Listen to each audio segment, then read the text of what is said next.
자, 그래서 의문론의 체계를 알았으니 얘네들을 이제 계산하는 계산법을 알아야겠죠? 변동 부분을 보도록 할게요. 자, 의문의 변동에는 크게 4가지가 있습니다. 일단 변동이 뭐냐면요. 글자 그대로 우리가 발음을 못하는 거예요. 표기로 봤을 때는 이렇게 발음해야 되는데 우리가 이것을 이렇게 연결 발음을 하면 다른 발음이 된다는 거지. 자, 그랬을 때 교체, 축약, 탈락, 첨가 이렇게 4가지 현상이 있는데 이걸 풀어서 이야기하면요. 하나의 의문이 다른 의문으로 바뀐다. 그래서 다른 말로 교체는 대치라고도 불러요. 자, 그 다음에 축약은 하나의 의문이 또 하나의 의문을 만나면서 두 의문이 하나로 줄어들어 라는 거예요. 그래서 이건 축약은 줄어들다. 바뀌다, 줄어들다. 이거는 하나의 의문이 어떤 의문을 만날 때 환경 속에서 떨어지는 거예요. 없어져. 자, 그래서 이것은 없어지다. 그 다음에 첨가. 이거는 한자. 그리고 우리 표현으로 사이소리 현상이라고도 하는데 이거는 하나의 의문이 어떤 환경 속에서 더 생기는 거예요. 표기에는 없는 소리가 더 생기는 거야. 그래서 이것은 늘어나요.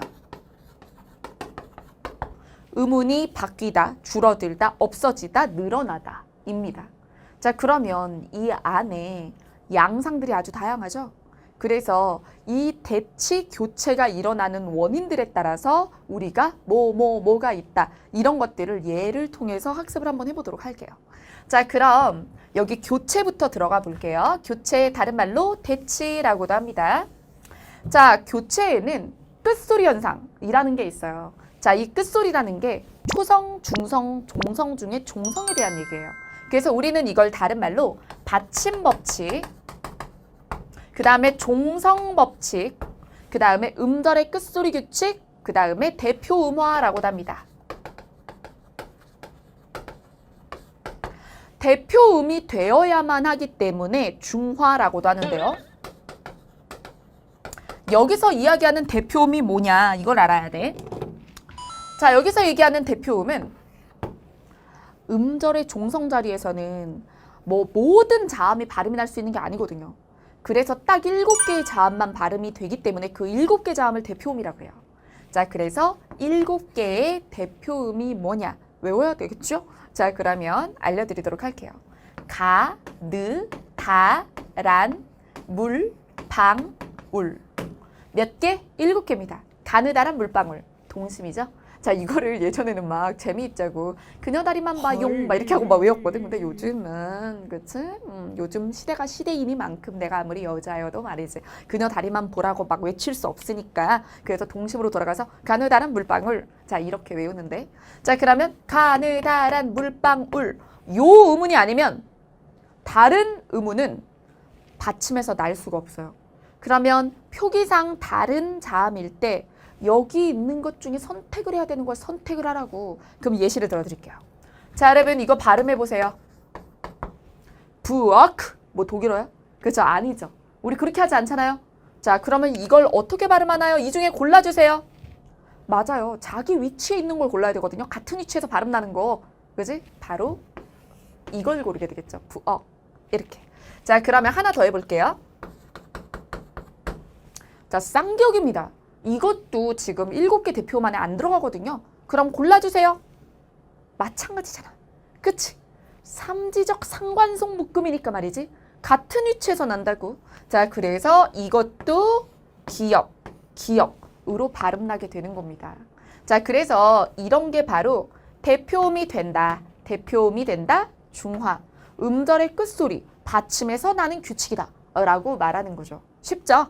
자, 그 다음 우리 조교들이 선생님 수업하면서 쉽죠 그만하라고 밥 아저씨냐고 막 그랬는데 뭐가 그렇게 쉽냐고 쉬워 뭐 약 올리냐고 막 그랬는데 진짜 쉽잖아. 그지? 자, 그 다음에 자, 여기에 교체의 된소리대기라는 게 존재합니다. 근데 이 맵의 저 아래 보시면 첨가에도 된소리가 있어요. 그러니 시험 문제에 교체의 된소리대기랑 첨가의 된소리대기를 구별해야 되는 문제가 나올 수 있겠죠. 그러니 여기서 단단히 잡고 갑시다. 헷갈리지 말고요. 자, 그러면 교체의 된소리대기도 한번 보도록 할게요. 교체 된소리 대기는 슉슉슉슉. 자, 어떨 때 나는 게 교체 된소리 대기냐면, 자, 어떤 단어가 있다고 해볼게. 앞음절과 뒤음절이 있었어. 여기에 받침이 있죠. 그리고 여기에 초성이 있을 거예요. 종성, 초성. 우리가 발음을 할 때 어떻게 발음을 해? 발음의 방향이 이렇게 되잖아. 맞죠? 자, 그러면 여기 앞에 있는 받침과 뒤에 있는 초성은 연달아 발음이 난다고요. 그때 이 자리가 안 울림, 예사 소리가 나고, 자, 그 다음에 여기도 안 울림 예사 소리일 때, 안 울리고 안 울리면 여러분 울림 소리 4개밖에 없는 거 알죠? 자음에서? 자, 그치? 아까 노란 양말 했잖아. 그 노란 양말이 아닌 것들끼리 만나면 아, 이게 부드럽지가 않은 거야. 울리지 않으니까. 그래서 과잉 발음이 나요. 그래서 예를 들자면 국, 밥. 동그라미 쳐볼까? 앞에 있는 것의 마지막 소리, 그 다음에 뒤에 있는 거의 첫 소리. 안 울려? 안 울려? 그러면 뻑뻑해. 그래서 뒤에 있는 비읍이 과잉 발음이 나요. 밥! 이렇게 되는 거야. 국밥! 그래서 이게 된 소리가 되는 거지. 이게 바로 교체의 된 소리입니다. 예외가 없어요. 언제나.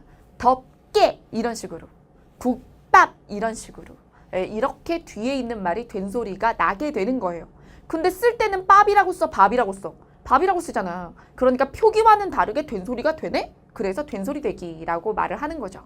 자, 그 다음에 또 다른 양상. 이게 첫 번째 양상이고, 자, 첫 번째 양상이 안 울림 더하기 안 울림 100% 된 소리. 그 다음에 두 번째 양상은, 자, 우리가 용언이라고 하는 품사 그룹이 있어요. 이거는 형태론에서 품사를 배워야 이해가 더 가겠지만 그냥 예시로 이해를 해봅시다. 동사 형용사를 말하는 거예요. 그러면 허그를 얘기해볼게. 허그. 앉는 거야. 앉는 거야. 자, 그러면 앉다. 이게 동사잖아요. 동사, 동작이에요. 자, 이때 이 말은 앉다, 앉고, 안아라, 안아서 이런 식으로 꼬리 교체라는 걸 해요. 그래서 여기서 안 부분은 고정부. 그래서 어간이라고 하고 다 부분은 꼬리라고 해서 어미라고 해요. 몸통, 간, 꼬리비. 그래서 이렇게 하나의 단어에 하나의 동사잖아. 하나의 단어 안에서 고정부와 활용부 사이에 앞이 울렸어. 얘는 울려. 근데 뒤가 안 울리는 거야. 그러면 이거 발음이 어떻게 나는지 아세요? 앉다가 돼요. 앉다. 자, 그래서 이게 발음이 여기 있는 디귿이 따, 앉고, 앉지 이렇게 되거든. 이게 또 교체 된소리 되기 한 양상입니다. 자, 두 가지 양상 보셨어요? 자, 그러면 이제 다음 동화입니다. 자, 그러면 동화의 동이 한자로 뭘까? 같을 동이지. 그래서 이거는 담는 거예요. 비슷한 소리로 담다. 비슷한 소리로. 그러면 이런 현상은 왜 일어나는 거냐? 여러분, 비슷한 위치에서 소리가 나고 비슷한 방식으로 소리가 나면 발음을 빨리 할 수 있어. 여러분, 래퍼들이 우리가 막 발음에 팍팍 꽂힌다 막 이러죠. 그리고 뭐 딕션 막 이러잖아요. 나도 딕션 좀 한 딕션 해. 자, 그래서 선생님 엄프리티 나가세요. 어쨌든 근데 내가 좀 어렸으면 그래서 랩을 좀 해볼까? 어쨌든 근데 나도 말이 빠른 편인데 빠른 거 치고 잘 들리는 편 아닌가요?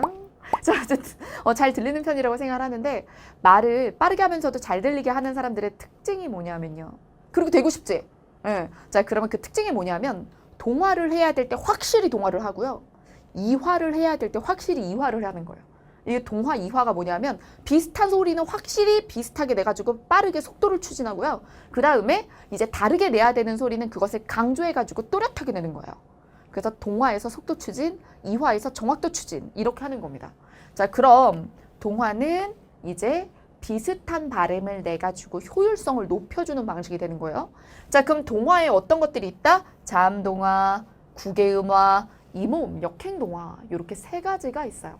자, 그럼 나 이거 주어도 되지?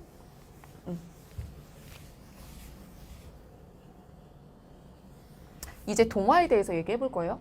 자음이 자음을 만나서 서로 비슷한 자음이 되는 것. 이게 바로 자음동화잖아요. 그럼 예를 들어보자. 비음화, 유음화 이렇게 두 가지 양상이 있는데 비음화부터 해볼게요. 국, 물. 자, 요 단어가 있어요. 여기서 마주치는 자음 대 자음이 뭘까? 아까 했어. 앞말에 어디랑 뒷말에 어디? 그치? 앞말에 받침, 종성이랑 뒷말에 초성. 이렇게 만난다고. 근데 기역과 미음은 달라도 너무 달라. 얼마나 다른지 내가 보여줄게. 자, 여러분, 자음의 체계표를 제가 한번 바로 그려드려 볼게요. 사실은 우리 교재에 다 들어있는데 여러분들 이거 한번 빈 칸에다 그려보시는 게 좋아요. 그러면 머릿속에 싹 들어가서 수많은 발음들을 외우지 않아도 계산할 수 있게 됩니다. 네. 자, 그러면 더 많은 암기를 피하기 위해서 우리 자음 체계표를 기억해 보도록 할게요. 여기서 잠깐. 아까 전에 모음 도식은 그렸거든 내가? 삼각형 기억나지? 내 지워버렸는데 말이지. 여러분 보지 말고 고개 들어봐. 프린트 보지 말고. 자, 지금 카메라를 보래. 지금 나를 봐. 지금 나를 보고 여러분 아까 전에 모음 도식은 모음 체계표, 단모음 체계표 그렸어. 자, 그거 어떻게 외우라 그랬어요? 소개팅을 나가면 무슨 주스 먹지 마? 키위 제외해. 그 다음에 뭐 좋아하는 척하라고? 금붕어 좋아. 기억났죠? 예. 그렇게 해서 외웠잖아요. 그것처럼 한 번에 외우게 해드릴게요. 자, 우리가 입술에서부터 목구멍까지를 쫙 위치를 적어볼게요. 우리가 입술 소리라고 하는 게 있는데 입술을 부딪혀서 내는 소리예요. 이걸 한자로 이야기하면 뭐라 그러느냐면 양입술, 입술순, 양순음이다 라고 말을 해요. 자, 그러면 입술 뒤에 뭐가 있게? 치아가 있잖아. 잇몸이 있단 말이에요. 그래서 잇몸 소리, 윗잇몸 소리라고도 해요. 자, 그래서 윗잇몸 소리가 바로 치조음이에요. 뭐 혀끝 소리로 이렇게 이야기를 하기도 합니다. 그래서 입술 소리, 윗잇몸 소리. 자, 그래서 치조음. 그 다음에 입천장 소리인데 입천장이 넓잖아, 면적이. 그래서 입천장을 두 군데로 나눠. 그래서 여러분 왜 어렸을 때 껌 씹다가 붙여두던 자리 알아? 어디다 붙였어? 그 치조, 잇몸 바로 뒤에 혀로 이렇게 혀끝으로 이렇게 터치해보면 우들투들한 데 있어. 맞지? 지금 해보고 있지? 혀 불려보고 있지? 어디다가 붙여야 되는지 알지? 껌. 그쵸? 그래서 그 부분을 단단하고 못생겼지? 거기 예쁜 사람 있어? 맨질맨질한 사람. 이상 있다. 병원 가봐라. 자, 그래서 거기가 우들투들 단단하단 말이야. 그래서 거기를 뭐라 그러냐면 자, 우리가 단단한 국의 음이다. 그래서 센 입천장 소리 라고 해요. 센 입천장. 단단한 입천장이다 이거야. 그 다음에 각을 할 때 말이야. 막 블룩블룩 하는 데가 어디지? 그죠? 그럼 하면은 펄럭펄럭 거리는 데 있어요. 거기가 자, 경구개보다 좀 더 뒤에 있는 여린 입천장이에요. 자, 그래서 여린 입천장 소리. 자, 이게 바로 연하다. 연한 구개음. 그래가지고 각을 할 때 펄럭펄럭 된다고. 어딘지 아시겠죠? 자, 그 다음에 마지막으로 목구멍이에요.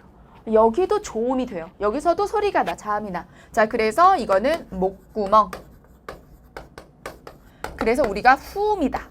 목구멍 후, 입이 인 후과. 자, 이게 바로 입술부터 목구멍까지야. 사람의 옆 얼굴 막 그림 안 그려도 되지. 뭐 두상이 중요해? 아니지? 이렇게. 자, 그러면 여기서 나는 소리들을 써볼게요. 자, 여기서 입술이 부딪혀야 돼. 부딪혀야 돼. 마바빠파, 마바빠파 이렇게. 자, 여기서 비읍과 삼지적 상관속이 나요. 자, 여러분 비읍의 삼지적 상관속이 뭐예요? 배웠잖아. 자, 그래서 비읍은 예사소리, 단단한 된소리, 그 다음에 거센 소리. 됐죠? 그 다음에 여기서 비강을 흥 하고 울려줘봐. 자, 울리면 미음이 나지. 마바파파, 마바파파 이렇게 입술 마바파파 이렇게 입술이 부딪혀야 돼요. 자, 그 다음에 자, 여기 잇몸 소리. 이거는 혀가 윗잇몸을 터치한다고 생각을 하면 돼. 그래서 혀 끝이 윗잇몸을 터치하는 거야. 그래서 윗니의 뒷부분을 터치하는 거지. 자, 그래서 여기에 디귿이 들어가요. 자, 그럼 여기 뭐 들어가겠어요? 그쵸? 된소리, 그 다음에 거센 소리. 그쵸? 자, 그 다음에 이 자리를요. 혀가 굉장히 편해해요. 혀의 기본 위치가 바로 이 자리예요. 혀는 내밀어져 있어, 기본적으로. 혀 뒤로 넘어가 있어? 아니면 이렇게 하고 있단 말이야. 혀는 긴장 풀고 이렇게 하고 있단 말이지. 그럼 혀는 이 안에서 움직이는 게 편하겠지. 그래서 이 자리에서 가장 많은 자음이 난다. 자, 그래서 여기 디귿도 있고요. 그 다음에 여기에 시옷도 나요. 그러면 미음 좀 내려줄게. 자, 자, 울림소리 여기다 둬. 자, 그러면 시옷은 짝꿍 누구 있어? 요거. 근데 얘는 거센 소리 없다고 그랬죠? 그쵸? 요거 괜찮아요? 잘 나와요? 자, 그러면 여기서 그럼 울림소리는 없을까? 혀가 내밀어져 있는 상태에서 저기를 터치하진 않는데 펄럭거리면 리을이 난다. 그쵸? 자, 그래서 터치하면서 비강을 울리면 니은, 흘려주면 리을이 나요. 자, 그러면 발음을 해볼게요. 다 하면 터치. 다다다다다. 다따타. 터치 터치 터치. 그치? 혀 끝이 터치하지. 자, 그 다음에 이거 할 때는 터치하지 말고 마찰에 공기 비벼 사, 이렇게. 그리고 터치가 슬쩍 되게 돼. 사, 이렇게. 그 다음에 거기서 터치를 하면서 비강을 흥 해줘봐요. 그러면 다 같은 위치라고. 그 다음에 터치하지 말고 혀를 펄럭거려봐. 그럼 랄랄랄랄라 이렇게 되는 거예요. 여기서 가장 많은 자음이 나요. 느껴지죠? 보이죠? 자, 그 다음 이제 센 입천장으로 가볼게요. 자, 이 센 입천장에서는 뭐가 나느냐? 지읒이 납니다. 지읒이. 자, 그래서 지읒, 쌍지읒, 치읒이 나죠. 근데 이건 뭐라고요? 파찰. 자, 그 다음에 여기서 나는 울림소리는 없어요. 자, 그 다음 여린 입천장에선 기역이 나요. 가. 여러분, 가글에 기역 2개나 들어가지. 가글 이름 너무 잘 지었어. 자, 그쵸? 가글 여기서 기억난다고. 그러면 요렇게 자, 그 다음에 이 자리에서 자, 우리가 비강을 헝 하고 울려주면 앙 할 때 거기 펄럭해요. 자, 그래서 이응이 여기 있어요.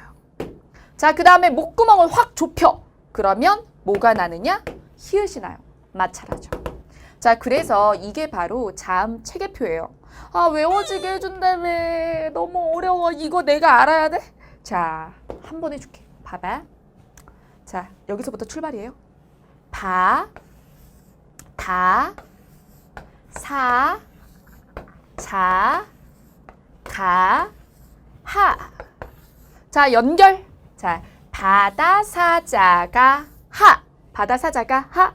그 다음에 마, 누, 라. 마누라, 양. 자, 바다, 사자가, 하. 마누라, 양 하면은 싹 외워지지. 어디서부터? 입술부터 목구멍까지 싹 외우는 거야. 이해됐죠? 이딴 걸 왜 외워? 그러면 자, 기출에 이런 거 나와. 내가 얘기해 줄게. 다음 중 잇몸 소리 중, 그러면 이거 나와야 되잖아, 머릿속에서. 자, 잇몸 소리 중에 마찰음에서 된소리인 음운이 들어있는 단어는? 이런 거 물어봐. 그럼 뭐가 들어가야 될까요? 잇몸 소리 중에서 그 다음에 마찰음이 뭐라고요? 얘네잖아. 마찰음 중에 그 다음에 된소리는 이거지. 그러면 쌍시옷이 들어간 단어를 찾으면 되겠네라고 단순하게 생각할 거지. 여기서 한 바퀴 더. 자, 그러면 선지에 예를 들어 이게 있는 거야. 그러면 답이 될까? 와, 쌍시옷 있다. 나한테 쌍시옷 찾으라고 했지? 여기 있네. 이렇게 하고 이렇게 풀 거야? 여러분, 이거 음운으로서 묻는 거죠. 그러면 발음을 묻는 거거든요. 이거 발음하면 어떻게 되는데? 음절의 끝소리 규칙해서 디귿 선택해. 얘는. 그 다음에 안 울림 100% 된소리 해가지고 이렇게 발음 나. 여기에 쌍시옷이 어디 있어? 발음하면 쌍시옷 없잖아. 그러니까 이건 답이 아니란 말이지. 그때 답은 이런 거 골라야 돼. 싸우다. 이런 거. 싸우다. 이런 거 골라야 돼. 그러니 단순한 문제가 아니라는 거죠. 그래서 이런 거 외워줘야 돼요. 그리고 또 자, 이건 금방 얘기한 것 같은 문제만을 위해서 외우는 게 아니에요. 자, 이걸 지금 우리가 자음에서 비음화 배우다가 이렇게 갔죠? 삼천포가 아니야. 비음화를 그리고 유음화를 이해하려면 이 표를 알아야 돼. 자, 국물 해볼게 다시. 기역과 미음이 만났죠. 근데 기역이 어디 있어? 자, 카메라 바쁘죠 오늘? 자, 어디 있어요? 기역. 여기 있죠. 미음 어디 있어요? 미음. 여기 있지. 너무 멀어. 혀가 국물 이렇게 하려면 너무 힘들단 말이지. 자, 그러면 위치 이동은 되느냐? 아, 위치 이동은 안 돼. 그러면 발음법이라도 유사하면 좀 편하단 말이야. 자, 그래서 국의 기역은 저 뒤에 있는 미음의 울림 성향을 담기로 합니다. 자, 그러면 자기 자리에서 울림을 골라야 돼요. 그럼 뭘 고를까? 기억의 자리에서 울리는 거 골라봐. 이응이죠.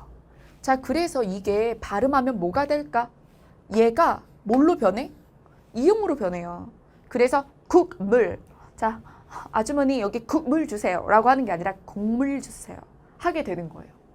여러분, 이게 바로 뭐냐 하면 비음화예요. 비음이 아니었던 것이 비음이 되고 싶어서 비음이 되는 것인데 그때 혼자서 동기화되진 않아. 뒤에 비음이 있잖아.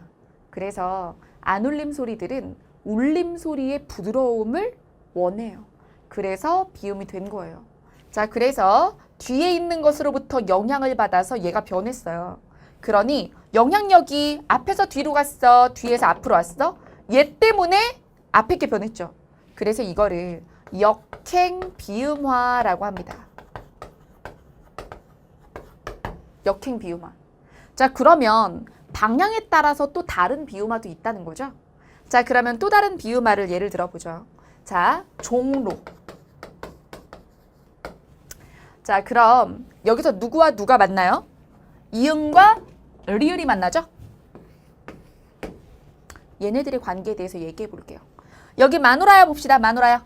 자, 이 마누라야들은 어떤 권력 관계가 있느냐면 지금 니은과 리을은 위치가 같아요. 그래서 니은과 리을이 만나면 리을이 이겨요. 부등호해줘. 얘가 더 힘이 세.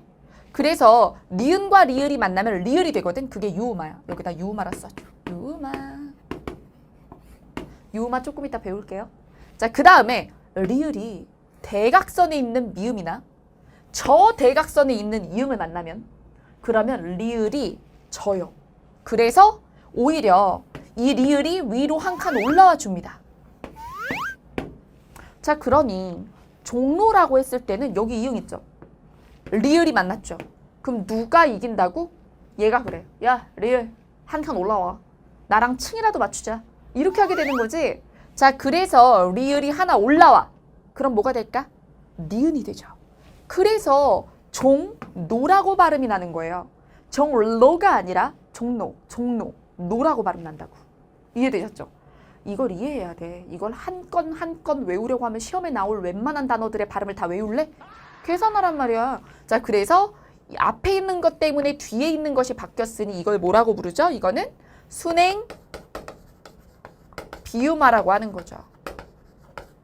뒤에 것 때문에 앞이 변했냐? 앞에 것 때문에 뒤가 변했냐에 따라서 우리가 순행, 역행 이렇게 얘기를 하는 거예요. 자, 그러면 하나 더 얘기해 볼까? 상호동화라는 게 있어. 상호동화는 둘 다 바뀌는 건데 백로. 그러면 여기 기역과 리을이 만나. 그럼 여기 또 볼까요? 기역 여기 있죠. 그 다음에 리을 여기 있죠.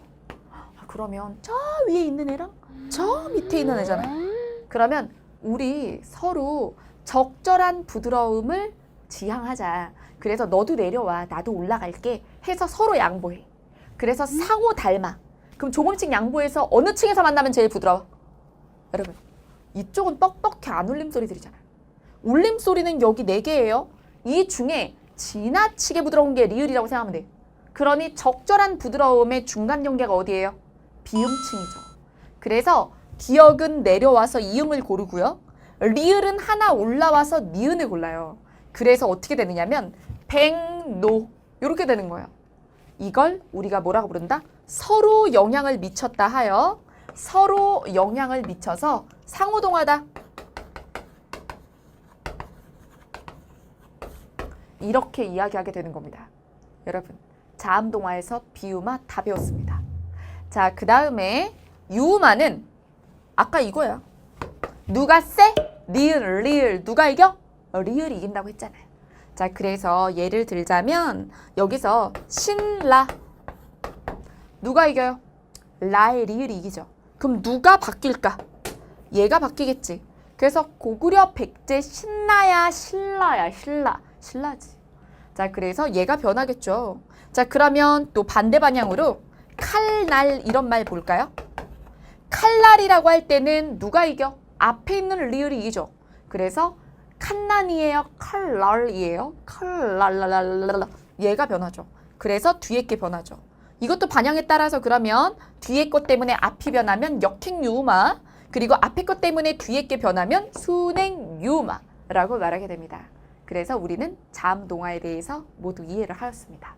자, 그러면 이제 구개음화로 가볼게요. 네, 이제 구개음화에 대해서 보도록 할게요. 제가 구개음화 위치를 자음동화와 모음동화 사이에다 뒀죠.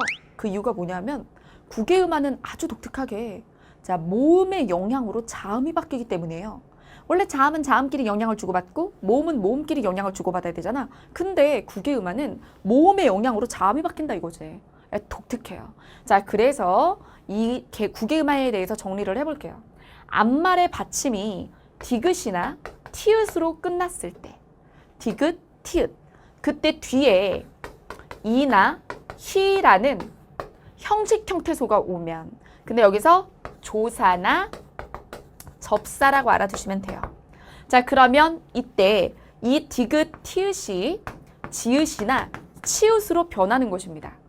여러분 이때 디귿, 티읕은 원래 치조음이죠. 근데 지읒, 치읒이 뭐예요? 경국의 음이란 말이죠. 그래서 구개음이 아니던 것이 구개음이 된다라고 해서 경국의 음화라고 하다가 그냥 구개음화라고 말하게 된 거예요. 자, 그럼 예를 한번 들어볼게요. 해, 돛, 이. 이때 이는 접사입니다. 이런 건 형태론에서 배울 거예요. 자, 그러면 여기 앞말의 받침 디귿이 뒤에 있는 이의 영향으로 이게 지읒이 되는 거예요. 그래서 발음할 때 어떻게 될까요? 해도지 이렇게 되는 거죠. 자, 그 다음에 또 조사의 예를 한번 들어볼게요. 이번엔 받침이 티읕인 걸로. 자, 밭이 꽃밭이 이렇게 얘기를 할 때 자, 이게 조사야. 그러면 여기 있는 이 때문에 이것이 영향을 받아서 치읒이 돼요. 밭이 이렇게 발음을 하게 된다는 거죠. 이게 바로 구개음화입니다. 자, 그 다음에 이제 이 모음 역행동화로 가보도록 하죠. 이 모음 역행동화를 이해하기 위해선 우리가 아까 전에 배웠던 모음 체계표를 잠시 기억할 필요가 있어요. 모음 체계표에서 이렇게 삼각형을 그렸을 때 여기에 뭐가 있었어요? 이가 있었고 여기에 아가 있었어요. 기억나시나요? 네, 그래서 아는 후설, 그 다음에 이는 전설이죠. 그러니 이가 혀가 가장 높고도 내밀어져 있는 모음이라서 다른 모음에 영향을 주는 거예요. 혀를 내밀어 놨다. 그러면 다른 모음들을 발음할 때 어려움이 있을 수 있는 거죠. 자, 그럼 우리가 악이라는 단어를 이야기해 보도록 할게요. 악이라는 단어를 발음을 하려면 우리 혀가 어때야 되냐면 뒤에 있다가 앞으로 달려나가야 됩니다. 혀가 달린다니까 이상하지? 아, 키 이렇게 해야 된다는 얘기지. 자, 근데 혀가 그러면 운동을 많이 해야 되죠? 귀찮은 거야. 귀찮아. 그래서 키 하고 움직이기 싫은 나머지 뇌에서 생각을 해. 아, 어차피 이따가 혀 내밀 건데 미리 내밀어 놓을까? 막 이런 생각이 나는 거지. 그래서 혀가 나가 있는 거야. 그래서 애기 여기 뭐 있어? 이 애잖아. 그죠? 자, 그래서 애기라고 해버리는 거지. 애기. 그래서 아기를 애기라고 발음하면 훨씬 편해. 근데 이걸 국립국어원이 봐줄까? 그래. 너의 혀가 게으르니 아기라고 하지 말고 애기라고 해라. 내가 봐줄게. 이럴 것 같아요? 난 절대 안 했지. 그래서 이러지 마십시오. 그래서 이 모음 역행 동화는 기본적으로 표준 발음이 아니에요. 표준 발음이 아니다. 표준 발음으로 인정을 하질 않아요. 표준 발음으로 인정을 하지도 않는데 왜 배우냐고? 아, 그만큼 우리가 자주 하거든. 이런 행위를. 자, 그래서 표준 발음으로 인정을 안 하는데 사람들이 죽어라고 이렇게 해가지고 이제 오히려 제대로 똑바로 발음하는 사람보다 이렇게 비표준 발음을 쓰는 사람들이 너무 많아서 국립국어원에 아, 내가 항복했어 라고 한 단어들이 있어요. 그 단어들만 따로 외워놔야 돼요. 그 단어들만 따로 알아둡시다. 어떤 거? 풋내기, 서울내기 할 때 내기. 그 다음에 내동댕이라고 할 때 동댕이. 이게 원래 낙이고 당이었어. 근데 내동댕이 할 때 댕, 낙이에서는 내. 그 다음에 냄비, 남비에서 냄비가 이겼어. 그 다음에 장이쟁이, 접사 장이쟁이에서 장이쟁이는 자꾸 장이라고 하랬는데 쟁이라고 하는 것들을 의미 분화시켜서 인정해줬어요. 그래서 쟁이. 그래서 이 네 개는 따로 기억을 해줘야 되고요. 이거는 이제 표기도 바꿔버렸어요. 표기도 애로 바꿨잖아요. 그래서 요 네 개는 예외적인 단어다라고 알아두시면 되겠습니다. 자, 그 다음에 이제 축약으로 가볼게요. 자, 축약에서 자음 축약과 모음 축약이 있어요. 자음 축약은 범위는 히읗 하나예요. 히읗이 안 칼죠. 그래서 사실 마찰음임에도 불구하고 거센 성향을 가지고 있어요. 왜냐하면 이거는 중세시대에 이 히읗이 원래 거센 소리였다가 현대국어에 오면서 예사 소리가 된 거거든요. 자, 그래서 이 히읗에 대해서는 국립국어원도 예사 소리지만 거센 소리 성향이 있다라고 말을 하고 있습니다. 자, 그래서 이건 국화를 예로 들어보죠. 자, 여기서 기역과 히읗이 만나면 예사 소리였던 기역이 히읗을 만나서 이게 국화라고 발음이 납니다. 그러면 기역과 히읗이 더해져서 거센 소리 하나가 된 거죠. 자, 그러니 두 개의 의문이 하나로 줄어들었다 라고 해서 자음 축약이다 라고 이야기하게 되는 거죠. 자, 그러면 기역과 히읗만 이런 현상이 있겠어? 아니죠. 다른 경우에도 이런 일들이 벌어질 수 있죠. 자, 그래서 아까 전에 디귿과 히읗에 대해서 우리가 이야기를 넘어갔는데 국외음화에서 이 말고 히일 때도 그런 일이 벌어질 수 있다고 했죠. 자, 그러면 국외음화랑 연결지어서 좀 설명을 해보도록 할게요. 자, 국외음화에 예시 중 이런 게 있어. 자, 그러면 앞말의 받침이 디귿이네. 근데 뒷말에 히가 접사면서 히읗으로 시작하잖아요. 그럼 무슨 현상이 벌어지느냐면 디귿과 히읗이 더해져서 얘가 돼. 그 다음에 이게 뒤에 있는 이랑 만나면서 국외음화가 일어나서 치가 되는 거지. 그래서 이거 발음할 때 어떻게 하게 돼요? 다치다. 이렇게 발음하게 돼요. 그래서 이거를 우리가 축약 후 국외음화 이렇게 말을 하거든. 축약하고 국외음화 한다. 이해되셨죠? 자, 그 다음 그래서 요걸 우리가 알 수 있죠. 그러면 이건 어떻게 되겠어요? 이렇게 되겠죠. 네, 기억해 주시면 되겠습니다. 자, 그리고 이거는 이렇게 되겠지. 이렇게. 자, 그 다음에 우리 모음 축약도 볼게요. 자, 모음 축약은 이중모음 되기 라고 기억해 주시면 되겠는데 하나의 모음과 하나의 모음이 만났을 때 원래 단모음 더하기 단모음인데 하나가 반모음이 돼서 엎이면 그럼 우리가 이중모음이 됐다라고 말합니다. 이것 좀 보아. 이거를 우리가 이것 좀 보아 이래요. 합쳐. 자, 그래서 여기 있던 하나짜리의 단모음을 0.5로 만들어서 얘 보고 업으라고 해. 자, 그러면 어떻게 돼요? 표기에도 반영이 되는 모음 축약이 일어납니다. 자, 그래서 표기에도 반영해요. 그래서 보아 하게 되는 거야. 그러면 여기 나와 있는 얘는 이중모음이지. 그래서 앞에 있는 단모음이 반모음이 돼서 뒤에 있는 단모음과 합쳐져서 이중모음 되기가 이루어지는 거죠. 자, 예시 하나 더 들어볼게요. 돼, 하면 돼. 이것도 바로 이중모음 되기입니다. 네, 자, 그러면 우리 축약까지 봤으니까 이제 탈락으로 가보도록 할게요. 탈락은 아까 뭐라 그랬죠? 없어지는 거라고 했죠? 자, 그럼 뭐가 없어지나 어떻게 없어지나 볼게요. 먼저 자음이 없어지는 거 보도록 하겠습니다. 자음이 없어지는 양상 세 가지의 리을 탈락은 체언인 명사, 그러니까 명사에서 제일 많이 일어나고 그 다음에 용언, 동사나 형용사에서도 일어날 수가 있어요. 예시를 들어드릴게요. 자, 예를 들면 솔나무에서 니은 앞에서 뭐가 떨어지죠? 네, 리을이 떨어져서 소나무라고 표기를 하잖아요, 우리가. 그래서 솔나무에서 니은 앞에서 리을이 발음이 먼저 떨어져. 그래서 표기에서 이제 반영을 해서 소나무라고 적게 된 거예요. 자, 그 다음에 달달이라고 우리는 말하지 않고 여기서 다달이라고 말을 해요. 디귿 앞에서도 리을이 떨어지는 걸 볼 수 있는 거죠. 그래서 다달이라고 말을 하는 겁니다. 자, 이런 식으로 우리가 어떤 환경 속에서 앞말에 리을을 떨어뜨리는 거, 이런 걸 리을 탈락이라고 하는데요. 용언에서의 리을 탈락도 한번 보도록 할까요? 자, 용언에서 리을 탈락은 만들다를 가지고 예를 들어 볼게요. 우리가 형태론에서도 이걸 또 배우게 될 텐데 만들다라는 말의 고정부는 만들입니다. 여기까지가 어간이라고 해서 몸통이고요. 그 다음에 만들다, 만들고, 만드네, 만드니 할 때 뒷부분 이 부분을 꼬리라고 해서 어미라고 합니다. 몸통, 꼬리. 이때 이 꼬리 부분에 오는 것들이 만약에 니은, 비읍, 시옷, 오가 오면 앞말에 있는 이 리을이 떨어진다는 거예요. 이것도 리을 탈락입니다. 자, 그래서 이때 자 예를 들어서 만드냐, 만드네, 만드니 이런 식으로 리을을 빼요. 만들냐라고 하지 않아요. 그죠?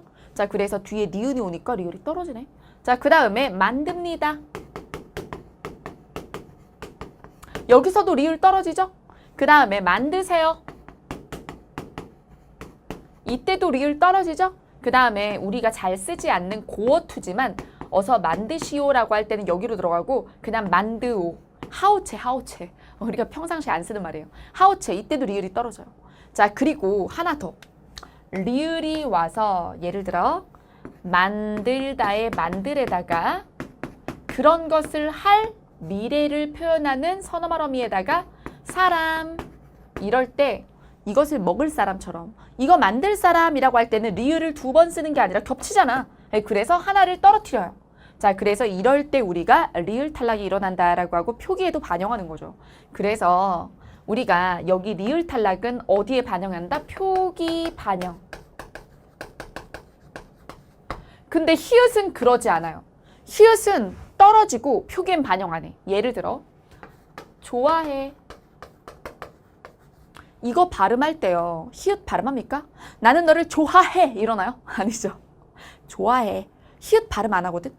그래서 히읗은 모음 앞에서 떨어져요. 근데 표기할 때는 히읗을 써야 되지. 네, 그래서 히읗 탈락은 발음에서만 탈락하고 표기에는 그대로 놔둬야 돼.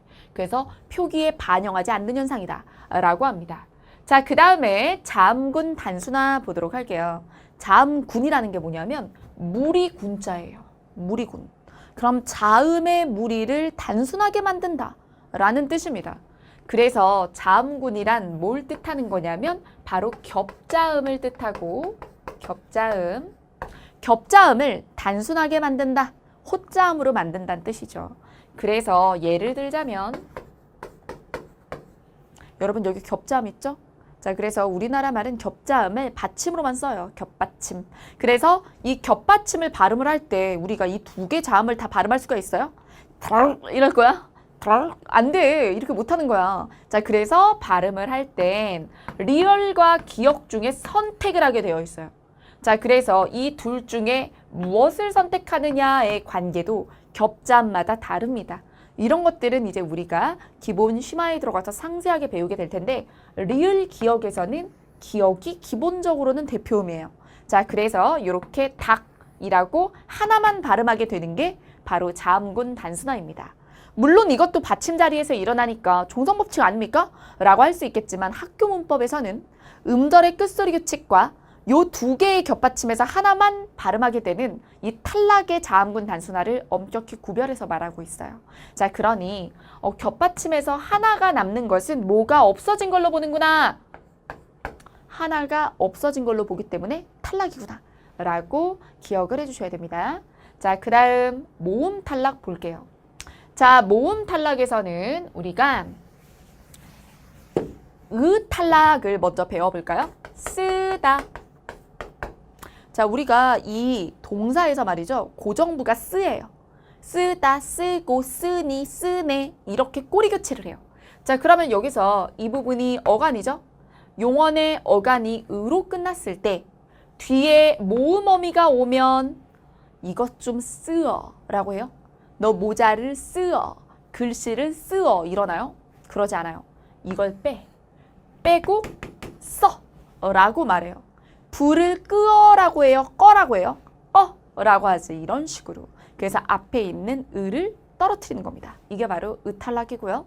이건 우리가 다음 시간에 배울 형태론에서의 용언의 활용에서 의 규칙 활용에서 또 배우게 됩니다. 자, 그 다음에 동음 탈락의 예를 들어드릴게요. 저리 가. 아, 누가 이래. 자, 가다라는 기본형이 있어요. 동사 가다. 근데 우리가 가다의 어느 부분이 어간이야? 가. 얘가 꼬리. 가다, 가네, 가냐, 가니, 가고, 가면서 이렇게 된단 말이야.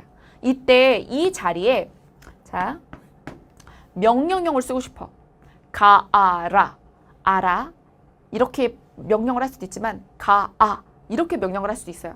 그래서 가아나, 가아라나 이렇게 할 때 가아, 가아라 이렇게 발음을 안 해요.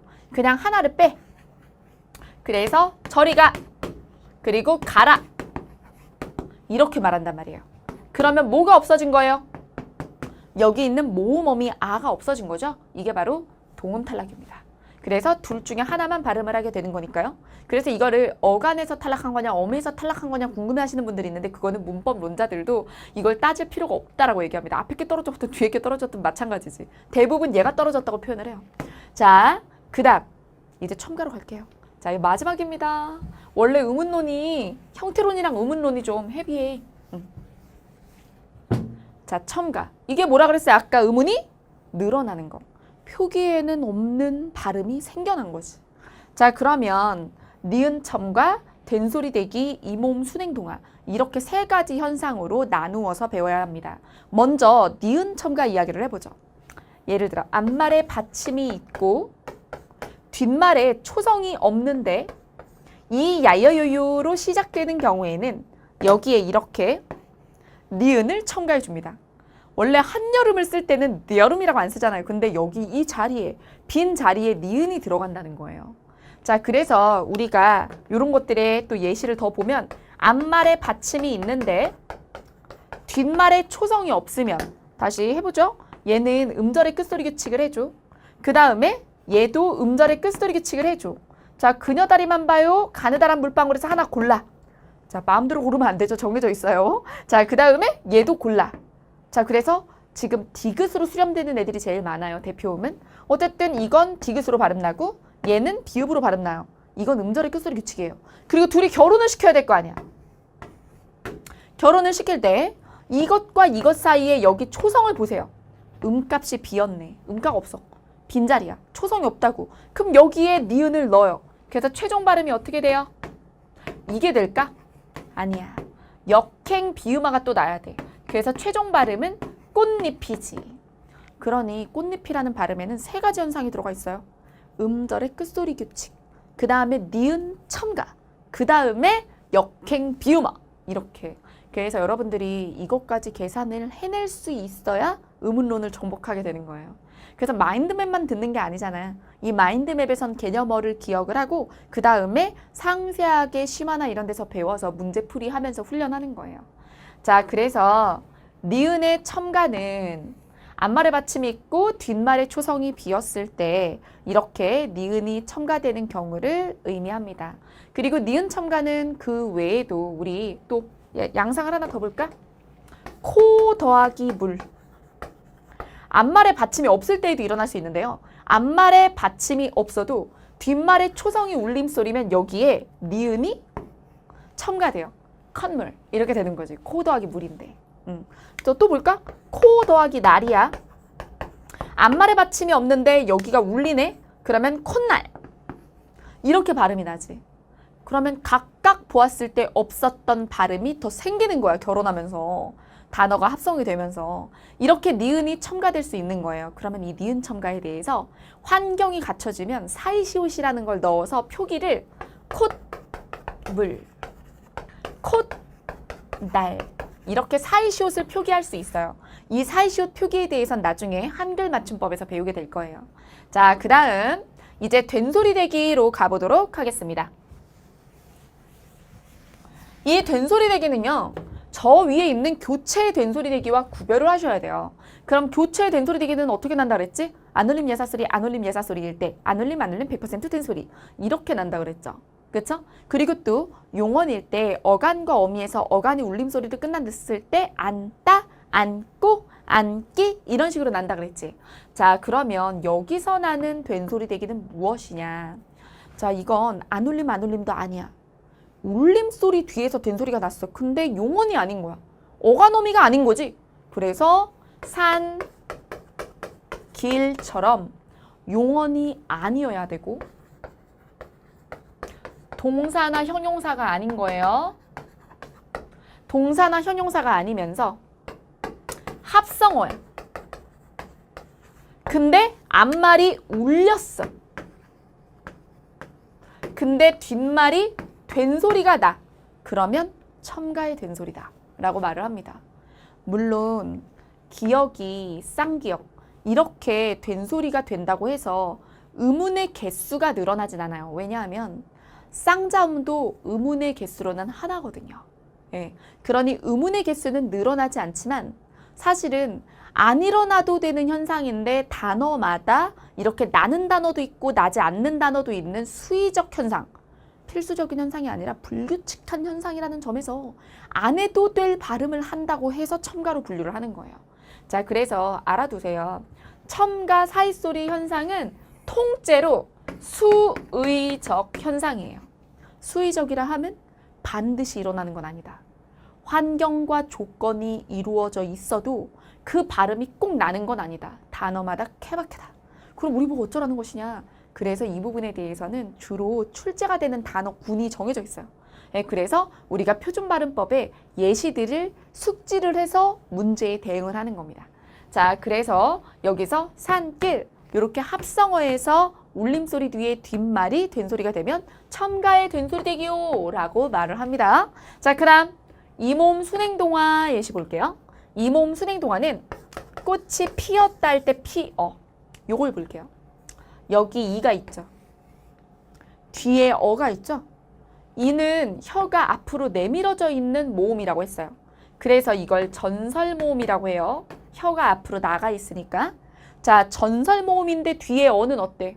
금붕어 좋아. 금붕어 자, 어는 후설이잖아. 그러면 전설모음이었다가 후설모음으로 이동하려면 혀가 내밀어져 있다가 싹 들어와야 돼. 이렇게.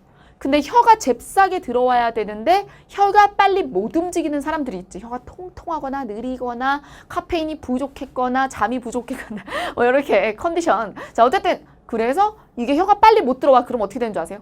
공기는 나가고 있는데 혀가 빨리 후설 위치로 와줘야 되는데 못 온 거야. 그러면 피어라고 깔끔하게 발음을 못하고 피이어 이렇게 발음이 나요. 피어 사이에 비실비실하게 이렇게 나. 그러면 이게 어떻게 되는 줄 아세요? 이렇게 돼가지고 이렇게 발음이 나버리는 거예요. 그러니 이거를 뭐라 그러냐면 앞에 있는 이 때문에 뒤에 있는 후설이 이렇게 오염이 된 거예요. 자, 그래서 앞에 것 때문에 뒤에 게 영향을 받았으니까 순행이라고 하는 것이고 이 모음 때문에 뒤에 있는 모음이 그죠? 이 발음이 나버렸다라고 해서 이 모음 순행동화다라고 이야기를 하는 거예요. 그러면 왜 얘는 첨가입니까? 이 모음 역행동화는 저 위에 교체인데 근데 왜 이 모음 순행동화는 첨가입니까? 이게 궁금해야지. 이게 궁금하면 잘 배운 거지. 자, 보세요. 피어라고 표기해 놓고 얘가 더 생겼어. 이게 슬쩍 나. 0.5. 몇이 증가했어. 반모음이 증가한 거예요. 반모음. 없었던 반모음이 더 생겼다니까? 그쵸? 원래 어는 1이에요, 단모음. 근데 1.5잖아. 몇이 더 생겼어. 0.5가 추가됐다고. 그래서 첨가라고 하는 거예요. 근데 이 모음 역행동화는 그렇지 않거든. 애기라고 하는 건 똑같이 이 모음 때문에 일어난 일이지만 뒤에 있는 것 때문에 앞이 영향받은 거잖아요. 근데 아도 단모음, 애도 단모음이야. 이중모음이 아니라고. 그럼 단모음이 단모음으로 바뀐 건 교체고 이렇게 단모음이 이중모음이 된 건 첨가지. 네, 이렇게 하시면 이해가 싹 될 거예요. 그래서 지금 사실은 이렇게 마인드맵을 그리면서 제가 예를 하나하나 들어드렸는데 여러분들이 진입문이나 국어문법 알고리즘을 듣지 않고 예를 들었을 때는 예시는 이해가 안 될 수가 있어요. 근데 개념어들이 이런 게 있구나 라는 것을 약간 흐릿하게라도 머릿속에 넣으시는 기회가 됐을 거예요. 그 다음에 진입문이나 국어문법 알고리즘을 배우고 나서 얘를 한번 다시 들어봐. 그러면 싹 정리가 돼. 그래서 이건 모든 문법 강좌의 샌드위치 빵처럼 시작할 때 한번 듣고 끝날 때 한번 듣고 이런 강의라고 생각하시면 돼요. 네, 여기까지 해서 우리 의문론 모두 다 배웠습니다. 자, 그래서 여러분 의문론은 우리가 진입문이나 국어, 문법, 알고리즘에서 예시 더 들어드리고 더 또 자세하게 설명해 드릴 거니까 거기서 더 만나도록 하고요. 다음 시간에는 의미의 단위로 넘어가서 형태소와 단어, 그 다음에 문장 단위의 통사론에 대해서도 이렇게 맵 그려드리도록 하겠습니다. 여러분 고생 많으셨습니다.